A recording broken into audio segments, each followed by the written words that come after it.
이 자리에 오신 여러분들과 또한 온라인과 음성으로 함께하는 모든 분들에게 하나님께서 예비하신 놀라운 축복이 임할 줄로 믿으시길 바랍니다. 오늘 본문 7장에서는 6장 말씀, 어제 살펴보았던 6장 말씀에서 세워진 7명의 일꾼들 가운데 스데반이 붙잡히는 내용들이 나오죠.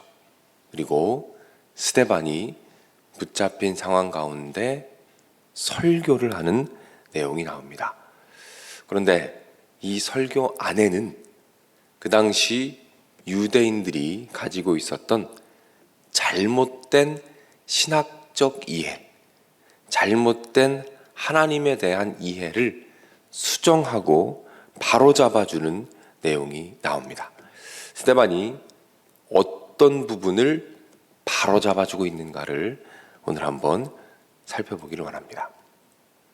그 당시 유대인들은 이런 하나님에 대한 이해를 가지고 있었습니다. 어떤 이해였냐면 하나님께서 그 유대 땅 안에서만 머물러 계신다는 생각이었어요. 하나님께서 그 유대 땅과 특별히 하나님의 거룩한 성전 안에서만 머물러 계신다라는 이해가 있었습니다. 그래서 성전을 우상화했습니다. 성전이 곧 하나님이다라고 생각을 했고, 이방 세계에서는 하나님께서 역사하지 않으신다, 이방 세계에서는 하나님을 만날 수 없다라고 믿고 살았습니다. 여기에 대해서 스데반이 설교를 통해서 말씀하고 선포하고 있는 것이죠. 오늘 본문 2절 말씀에 보면 이런 말씀이 있습니다. 스데반이 이렇게 설교하죠. 우리 조상 아브라함이 하란에 있기 전 메소포타미아에 있을 때에 영광의 하나님이 그에게 보여, 메소포타미아에 있을 때 하나님이 보이셨다라고 말씀하죠. 4절 말씀입니다. 아브라함이 갈대아 사람의 땅을 떠나 하란에 거하다가 그의 아버지가 죽음에 하나님이 그를 거기서 너희 지금 사는 땅으로 옮기셨느니라. 하란이라는 곳에서 일하시고 역사하시는 하나님에 대해서 말씀하고 있어요. 유대 땅뿐만이 아니라 이방 세계에서도 나타나시고 말씀하시고 일하시는 하나님의 모습을 강조하면서 이스라엘 사람들이 가지고 있던 잘못된 신관에 대해서 수정해주고 있다는 것이죠. 이 스데반의 설교에서 나오는 하나님에 대한 이해는 성경에서 계속해서 반복적으로 강조하고 있는 부분입니다. 예를 들어보자면 첫 번째로는 남유다가 바벨론에 의하여 멸망을 당했을 때 그들이 바벨론에 끌려가게 되죠. 그때 하나님께서 에스겔이라는 선지자에게 임하시는데 그것을 에스겔 1장 3절이 이렇게 말합니다. 제가 읽어드리죠. 갈대아 땅 그발 강가에서 여호와의 말씀이 부시의 아들 제사장 나 에스겔에게 특별히 임하고 라고 말합니다. 갈대아 땅이 어디입니까? 바벨론입니다. 바벨론은 이방 땅이죠. 이방 땅에 있는 에스겔에게 하나님께서 임하셔서 말씀하시고 역사하셨다라고 말씀하고 있는 것입니다. 시편 말씀을 한번 볼까요? 시편 139편 7절입니다. 제가 한번 읽어드리죠. 내가 주의 영을 떠나 어디로 가며 주의 앞에서 어디로 피하리까? 내가 하늘에 올라갈지라도 거기 계시며 스올에 내 자리를 펼지라도 거기 계시나이다. 내가 새벽 날개를 치며 바다 끝에 가서 거주할지라도 거기서도 주의 손이 나를 인도하시며 주의 오른손이 나를 붙드시리라 라고 말합니다.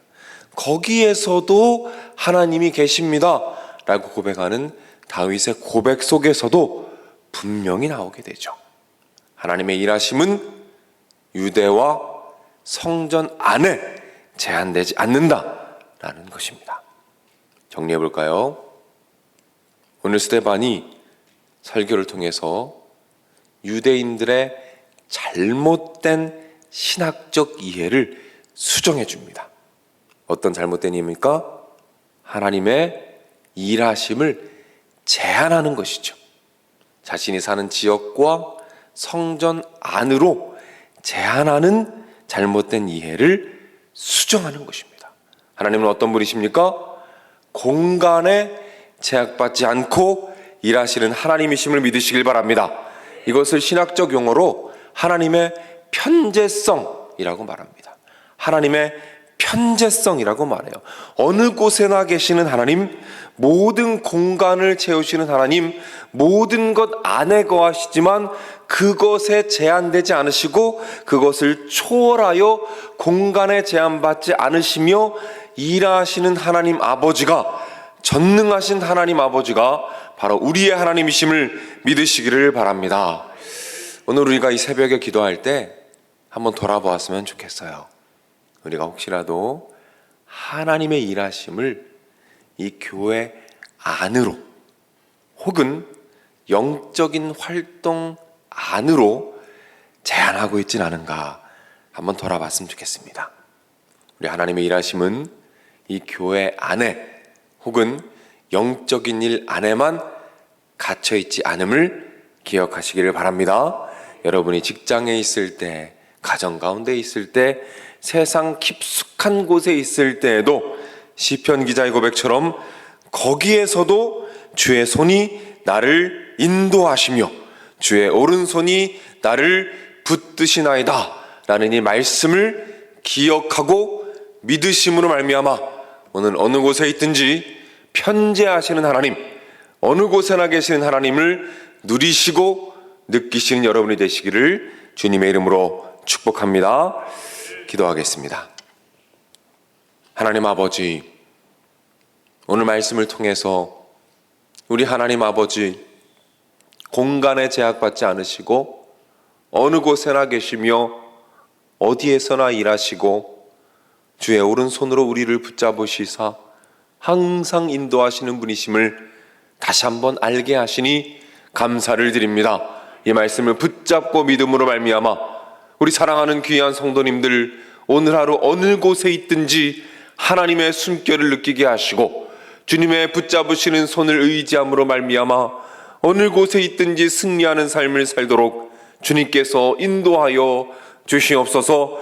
넘어졌을 때에 힘들 때 오늘의 이 말씀이 기억나게 하셔서 말씀을 붙잡고 일어서는 놀라운 은혜가 있도록 주님께서 인도하여 주시옵소서. 소중한 기도의 제목을 가지고 간구하며 부르짖을 때에 하나님 응답하여 주시옵소서. 풍성하게 채워주시옵소서.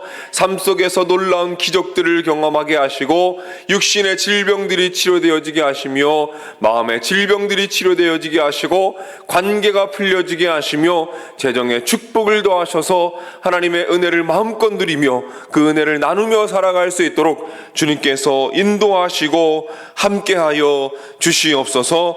가정을 축복하여 주시고 이제 연휴를 마치고 일상으로 돌아갑니다. 하나님께서 함께하여 주시어서 어느 곳에 있든지 붙잡아 주시고 다시금 일하는 것과 생활의 일반적인 부분에 있어서 다시금 집중할 수 있게 하시고 하나님을 붙잡게 하셔서 승리하도록 인도하여 주시옵소서. 하나님, 교육부서와 청년함대가 이제 겨울 사역을 진행하는 가운데 있습니다.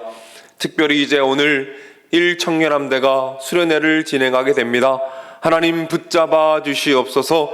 오가는 길 안전하게 지켜주시고 우리 청년들 한 명 한 명을 주님께서 만나주시고 수련회 가운데 기도회 가운데 꼭 주님과의 놀라운 영적인 만남이 이루어져서 하나님을 경험하고 평생을 붙잡고 살아갈 영적인 추억들을 많이 만들어갈 수 있게 하셔서 우리 교회의 희망이 되게 하시고 한국교회의 미래가 될 수 있도록 주님께서 붙잡아 주시고 인도하여 주시옵소서.